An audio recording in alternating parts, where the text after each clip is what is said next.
Hello and welcome to the Michael Mamas Show. I'm your host, Michael Mamas, and we're coming to you from Mount Soma, home of the Sri Someshwara Temple in the mountains of western North Carolina.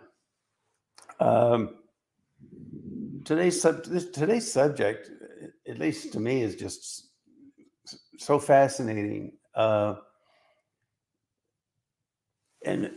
so much about Vedic knowledge is also interconnected that it's, in a way, if you just isolate one piece, which since we speak linearly in that way, it's hard not to do that.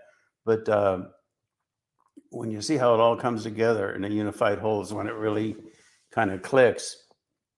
But basically, what we're going to talk about today is how the Rig Veda begins with Agni Mule Purohitam, like that. So Agni.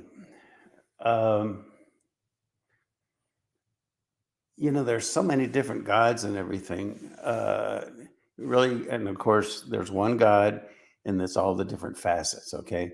But why in Rig Veda? Rig Veda is like the source of the Veda, or the essence of the Veda, if you will. It's the structure, it's the unfoldment of the self-interacting dynamic of oneness, actually within the absolute itself. So consciousness, which is the only thing that is, it's the foundation of existence, as not only the ancient seers, but also some of the modern physicists now are realizing it's the one thing that is consciousness. So and that you can get that out of Christianity too, But anyway, consciousness becomes conscious of itself, perceives itself as other, but within the absolute, it doesn't lose its sense of oneness.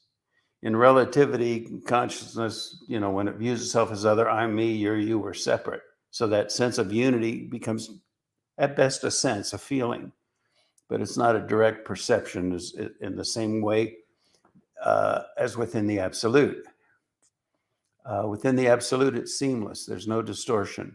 Within the relative, there's some level, well, it becomes relative. It's no longer absolute, So who I am versus who you are or who that is, there's a relative component to it, you see? So at any rate, within the absolute, you can say there's no time, because time is a relative manifestation. So in that sense, everything within the absolute, you could look at it like it's happening simultaneously, because there's no time, okay? But nevertheless, there's a self-interacting dynamic. And where time comes in is if you take what they call the Vedic cognitions, the cognitions of Rig Veda. And it's like if there's a deck of cards, when there's no time, it's all just stacked on the table, all superimposed, if you will, all simultaneous. But as it goes into relative manifestation, it's like taking that deck of cards and spreading it out over the face of time, over the table, you see? So then there becomes a sequentiality. And within that sequentiality, Rig Veda, 10 mandalas, the first mandala, first word, first syllable is first word is Agni. And Agni is the name of God, And so it's like, well, why, with all the different gods, why didn't it start with Shiva? Or why doesn't it start with Vishnu? Or, all these different gods. Why Agni? It's kind of intriguing. And what comes out of that really is so fascinating, First of all, what is is fully open throat, So, and that speaks to the nature of the evolution of species. Everything is gravitating back to the nature of the totality. And what is the totality? The wholeness, the fullness, fully open throat, no boundaries, no relativity, just completely open, unbounded.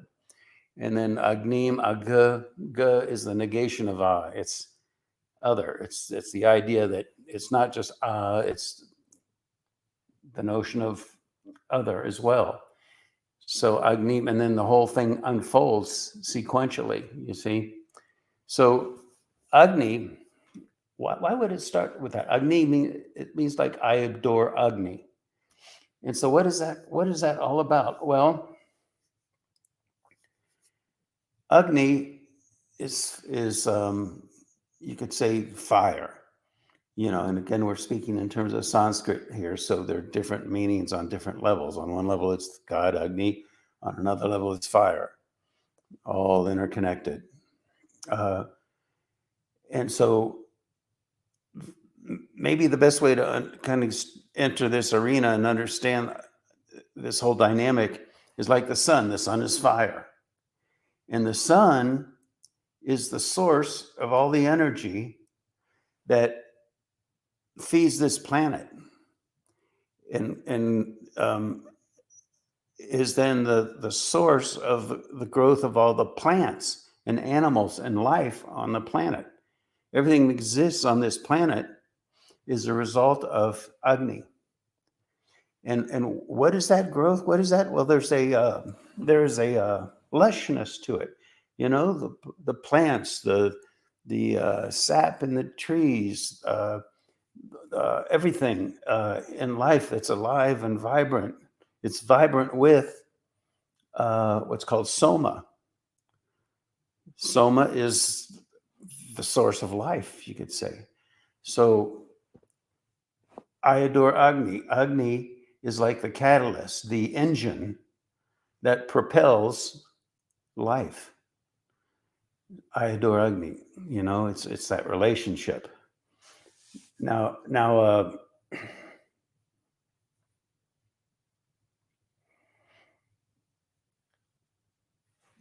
that process. So you see, it's like Agni creates soma, doesn't it? It's the light energy, the Agni energy, the fire energy from the sun that creates the soma, creates life. So now we have that process. There's a technology that employs that dynamic, that relationship. And it's actually a technology that can be employed as a ceremony, and those ceremonies are called yagyas. And in yagyas, what happens is offerings are given, entered into the fire, Agni. So they say it's like Agni is the messenger, because you can do different yagyas for different reasons, to gain benefit from different values of a unified field. Different values might include, Lakshmi, that value of prosperity, abundance, fulfillment, or Shiva, or any of those different facets of the unboundedness of the absolute. You see? So what happens then is you make offerings to the fire, and what happens in the fire, it becomes smoke. And then what happens to the smoke? The idea is it goes up into a cloud. And what happens to the cloud then? It precipitates back down to the earth and the environment. And so what that technology is then is, if you're doing, say, a Lakshmi Havan, fire ceremony, yagya, what happens then is that value of Lakshmi, it gets carried by Agni into smoke and into the cloud, and then returns to earth. And it enlivens then the environment with that Lakshmi value, prosperity, abundance, like that. And so there's a whole technology that can be applied to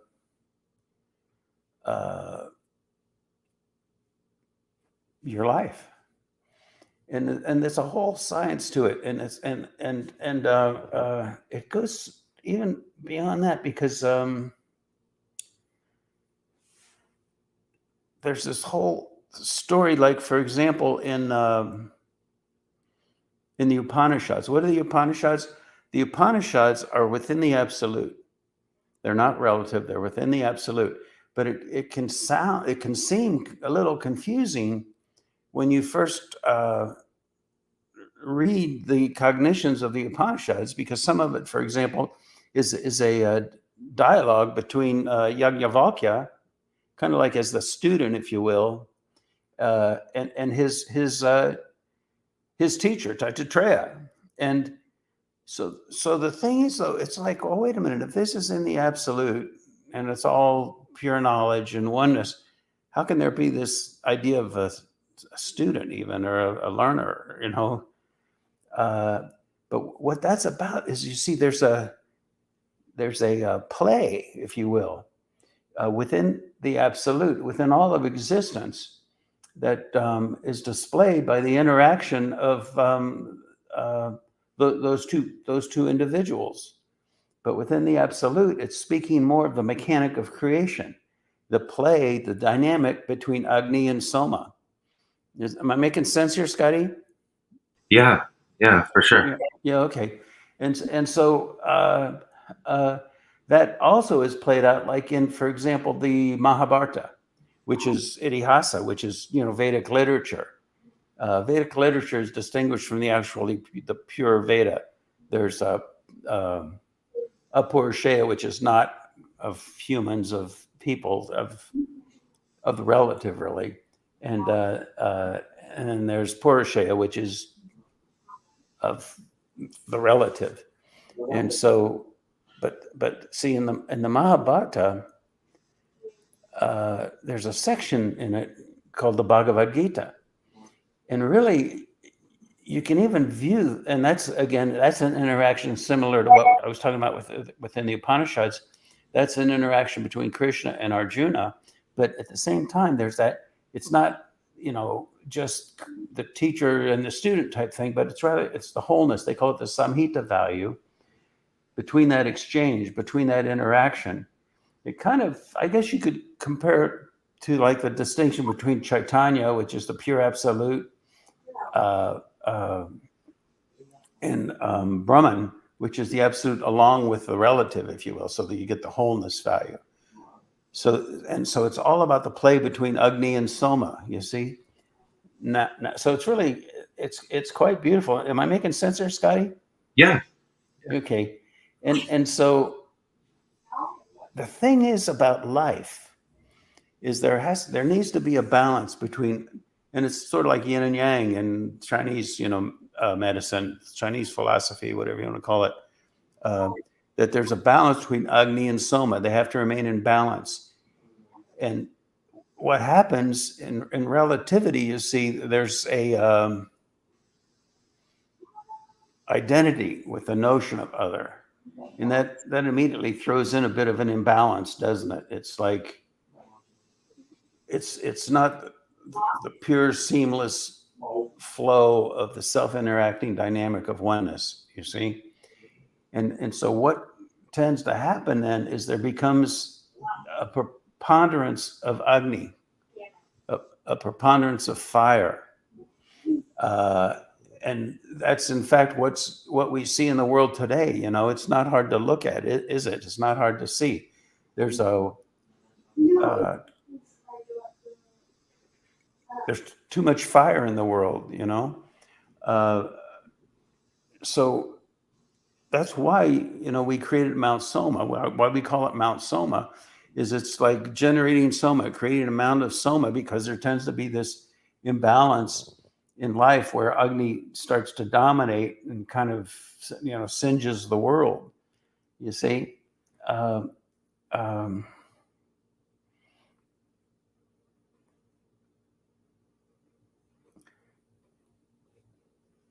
It's not a coincidence that the size of the sun in the sky and the size of the image of the moon in the sky, they're the same size, because that creates a balance, you see?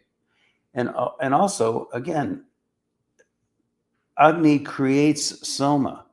So when we look at a full moon and we have that Soma value, the moon is Soma, and it radiates that soft, nurturing, like yin-like value. But what is it really? It's the sunlight illuminating the moon. So again, Agni is creating Soma, which nourishes the earth. That's why a lot of times in India, when I was in India, a spiritual teacher will assemble outside with the group during a full moon, because it's enlivening, it's feeding, it's nourishing that soma value. You see? Now this gets really interesting, because let's take a look at the nature of humanity and this whole dynamic of Agni and Soma. Because as the sun feeds the earth, all the plants grow, all the life grows, the human species grows and develops. And when we view that humanity, then in one way, what is it commonly called? It's called grassroots. It's like the heart, the soul, the mentality of humanity. It's called the grassroots value. And it's really beautiful to think about, because, there's been so many tragedies really in the world with respect to different societies, different groups, and the abuse of the grassroots, the people, by the oligarchs, by the domination, by the manipulation of global mentality that I've talked about in the past. And all that is about an imbalance, you see, between Agni and Soma. But the grassroots are Soma. That is the soul, that is life. Fed by Agni when Agni is healthy, but all too often when Agni is in excess, the grassroots get suppressed, they get manipulated, the whole thing becomes a distortion. So what is it all about? It's all about feeding the life force and nourishing the hearts and souls and life of the people. When a nation is healthy and prosperous, then the world leader creates the common sense. Common sense means that sense into the infinite harmony, intelligence, creativity within the absolute itself, within Chaitanya itself, and living that on a grassroots level. The people live that, you see? And the thing is that gets out of balance. But where does the nature of government come from? Where does the nature of a healthy society come from? It comes from the grassroots. And when the grassroots is healthy, then the world leader is a healthy world leader, you see? And when that's not healthy, it's almost like, we as a population get the leader we deserve in a way. But it's the distortion takes place when the common sense, the sensing into the divinity of the absolute within all the people, when there becomes a disconnect between that and the leadership, the organizing power. And that's been a tug of war that's gone on forever. Wars, famine, everything. It's all comes from an imbalance, between Agni and Soma. There's a principle in thermodynamics, in physics, that says that when there's a transfer of energy, there's an inefficiency to the transfer. It's not 100% efficient. And so when Agni feeds a system, just like with an automobile engine, for example, the fire from the gasoline and like that, it feeds the mechanics of the things, but there's an inefficiency. It's not a super fluid flow. And as a result of that, then there gets to be too much fire, and that's how engines burn out, overheat. And so what is it that it's really interesting. What is it that they use to do that? Well, they use a lubricant. And what is the cosmic lubricant? Cosmic lubricant, and again, these words have meaning on different level. So on a deeper level, the cosmic lubricant is called Soma. Soma is like the nectar of the gods. Soma it's in ninth mandala of Rig Veda talks about soma, flow soma in a most sweet and exhilarating stream for Indra to drink, and so by enlivening the soma value in life, we create a super fluidity in the flow of life, which brings abundance and fulfillment and harmony to all the people. So you see, the point is, it's a science, it's a technology, it's a process, and so therefore the technology of bringing world peace, world fulfillment, it can all be looked at as a technology of the interplay between Agni and Soma. So now it really starts to make sense why Agni would be the first word in sequentiality of Rig Veda. Anything on that, Scotty? Am I making sense there? No, that's good. That's really good. Okay. Yeah. There's then the technology of yajnas, like we talked about, fire ceremonies, if you will. And of course, they can be done on very grand levels or smaller levels, but it's still the same process. And then there's also another technology which takes the value of the infinite harmony, coherence, perfection, if you will, within the self-interacting dynamic of the absolute, which another name for it is that Shiva value. Shiva is pure transcendent, pure absolute, unboundedness, infinite harmony, infinite intelligence, infinite wisdom, beyond relativity. But there's another procedure that's called Rudravishek, Sri Rudram. And what that does is it takes that value within the absolute, of the absolute, that Shiva value, and it enlivens it so it emerges into relativity. And when it does that, any kind of discord, any kind of disharmony, any kind of imbalance, it neutralizes it. And that then the Shiva value, when it emerges into relativity and has that effect, now it's called Rudra. Rudra then, when viewed from the perspective of negativity, of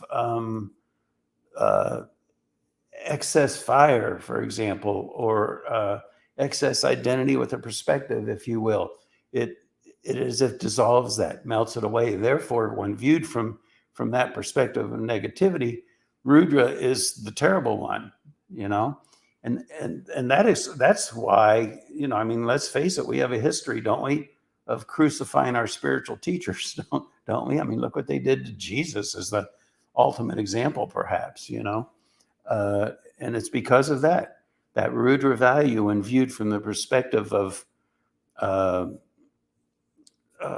Roman emperors, if you will, was a threat, you see? And so that process, what we're talking about here is a process, is a dynamic of existence. And so at all these ancient technologies that were offered by the rishis, these cognitions of the ancient technologies, they provide the means to keep the world in balance, keep things healthy. And it's a technology. It's a technology. It's all wonderful to believe in God and to pray to God and to conform to the shastras of proper behavior, 10 commandments, if you will. And that's great. But the very idea that, you see, the universe has two facets, doesn't it? It has the heart and it has the mind. It has the feeling level and it has the rational approach. It has the loving kindness of the mother, if you will. And if you will, we could say the science and technology that some might associate with a kind of a father energy. But then we get into, well, of course, mother, father, all that is, we're stepping into a political arena there, and I don't mean to. But if we can set that aside and just kind of get the idea, there's Agni and Soma, father and mother, if you will. And so from that perspective, we're talking about a technology there. And the technology is vast and it's huge. And it's remarkable. You see that the sun rises and it sets. There's ages of light, periods of light, and there's periods of darkness. And there are minor cycles like sun rising, sun setting, and there are major cycles. Uh, uh, and the biggest major cycle is called the yugas. There's Kali Yuga, the age of ignorance, the age of darkness, the age of oblivion. That's where we are now. But as the cognitions have said, and as you can just see, the world is so crazy now. And what is that? It's because we're going that transition phase, like I say, from water to ice. There's that brief moment of turbulence before it goes into the coherence, the crystalline structure of ice itself. And so more coherent as the water cools down. And then for a moment, there's great turbulence, and then boom, infinite coherence, harmony. And that's where we're at right now. And it's not hard to see if you just take a look at the world, watch the news a little bit. It's just nutty right now on all levels. Yeah, there have been wars in the past. There have been terrible things in the past. But now it's almost anywhere you look. It's less like this is nuts, So we're in that period of transition. And in that period of transition is the time when these technologies will emerge in their full glory. And it's call it coincidence or not, Mount Soma, what we're doing here, we're bringing forth that technology, and it is a technology of how to really keep Agni and Soma in balance, how to feed and nourish life and the grassroots, not just of people, but of all plants, all animals, the atmosphere, the clouds, everything. And what that is then is, and if this has been offered, it's there, it's in the Vedic literature, Sapatya Veda, how to build an enlightened city. And that's why sometimes I call Mount Soma the Ancient Technology Research Institute.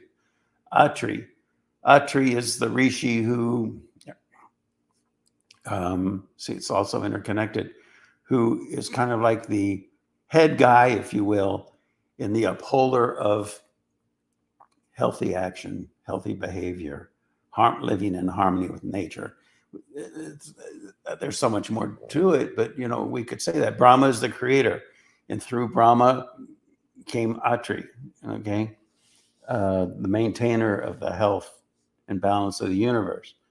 So all that goes together, and that's why I think it's a great name, Atri, Ancient Technology Research Institute.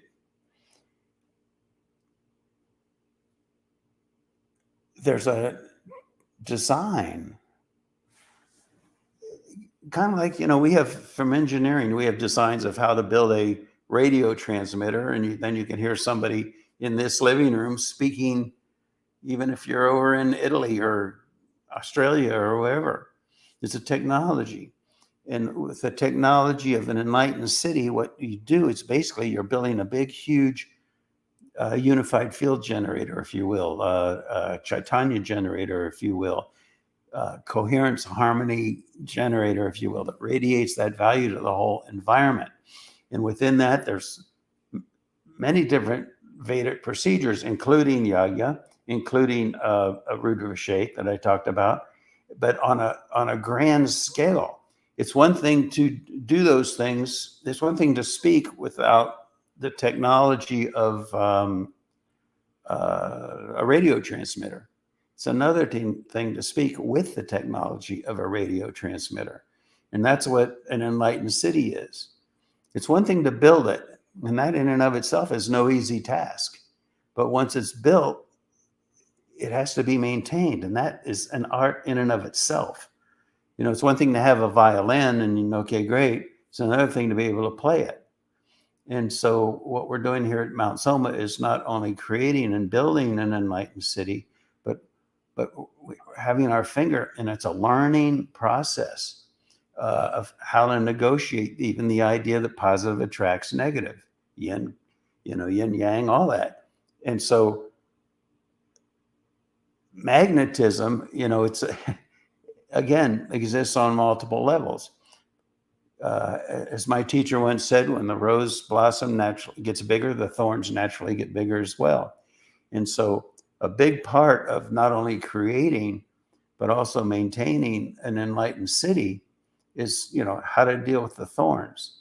And I really feel like this first phase of Mount Soma, Scotty, was a big learning process of how to deal that and what form, negativity emerges in, how those thorns come about, and how to deal with it, how to manage it, And so now because what we're creating here, as wonderful as Mount Soma is, people are calling it the Mount Kailash of the West already. But once we have the entire enlightened city completed, the whole thing is going to be thousands of fold more powerful. And so it was good that we did it in the way we did, because, we take a small step and then a bigger step. And then ultimately we'll take the big, huge step. And each step of the way, we learn how to manage this dynamic. Am I making sense there, Scotty? Yeah, for sure. Okay.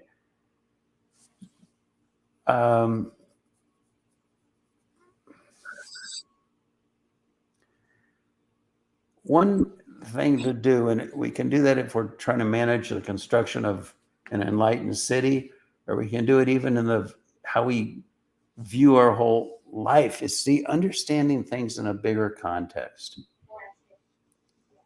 If you don't understand the big context, and it starts right with Agni and Soma, that's the big context of life itself. And I've talked about how, you have Mother Earth, and then the tree grows and the acorns fall and go back to earth. And so it's a whole cycle. And similarly, you have the ocean of being, the ocean of oneness, the ocean of water on earth. It all maps. And it evaporates, it becomes rain, falls on the mountaintop, goes down through streams, makes its way back to the ocean. It's a cycle of life. And Agni and Soma, Agni is the fire. Agni is the engine that propels that whole process. The evolution of species back until it realizes, what is it? The wholeness. Agni. So the whole thing just cycles. And as you grow to understand that, then you start to understand the dynamic, like we talked about, an automobile engine. There's such a thing as cosmic thermodynamics. Nothing is 100% efficient in the relative. Things overheat unless you use the soma, the divine nectar. On other levels, it's WD-40. And so we learn the nature of life, and we learn how to manage life. There's so much, but there's only so much we can really convey in a podcast, huh? Yeah, there's not enough time. There's not enough time, I mean, yeah. Just to turn to current events for a moment before we conclude. And I've kind of touched on this in the past, but Scotty, it kind of bothers me, that you have Republicans and Democrats, and all the Republicans vote one way and all the Democrats vote another way. Yeah. And what bothers me about that is it's almost like you're not electing, or you're not even putting up for election, the political parties, free thinkers.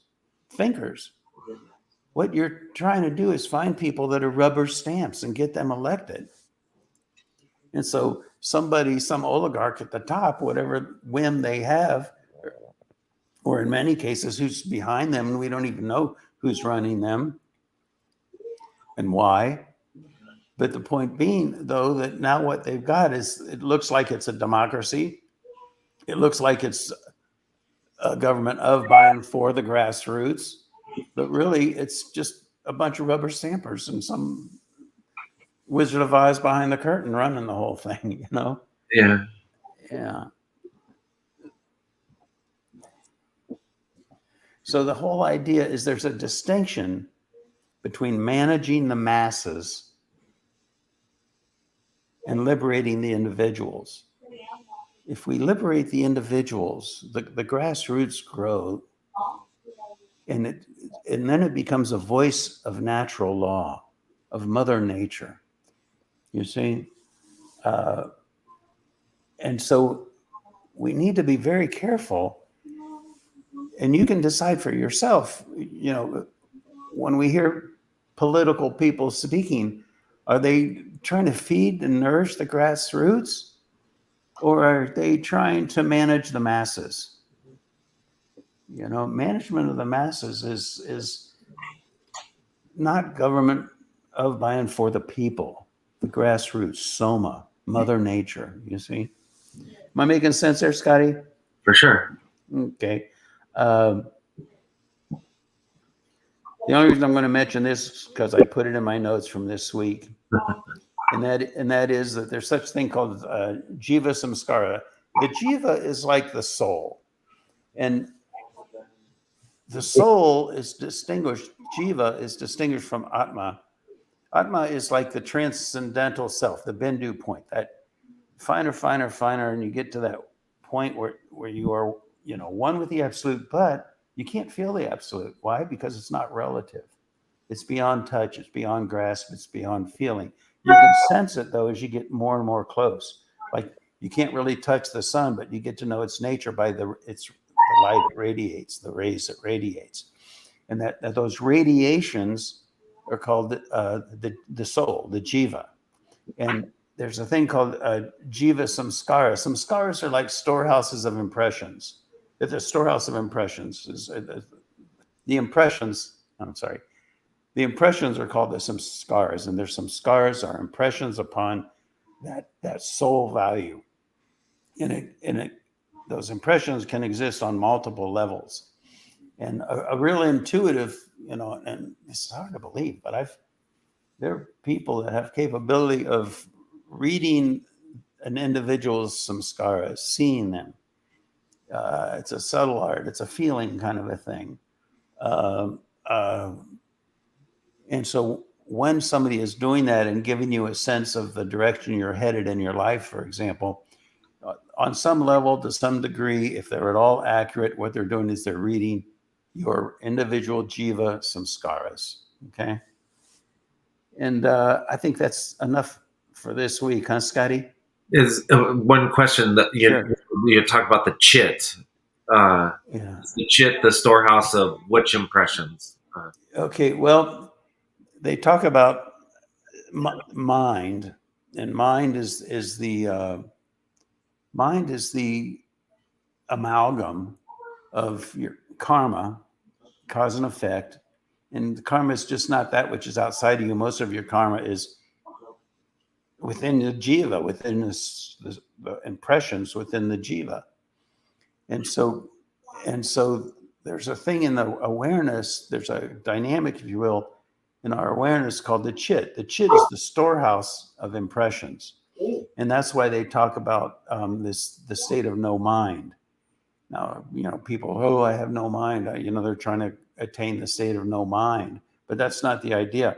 What it is that when the storehouse of impressions are purified away, if you will, then what you're left with is living in harmony with nature.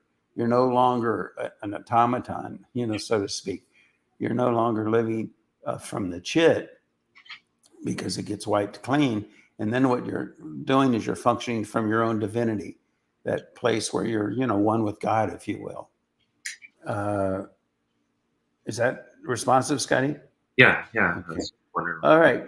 Well, I think that's enough for today. I hope it was clear. It's a little difficult because there's so many facets to the whole thing, and I tried to touch on all of them that at the ones at least that needed to be addressed so that all this could kind of come together.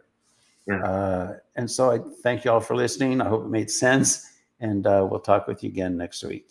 Thanks for listening.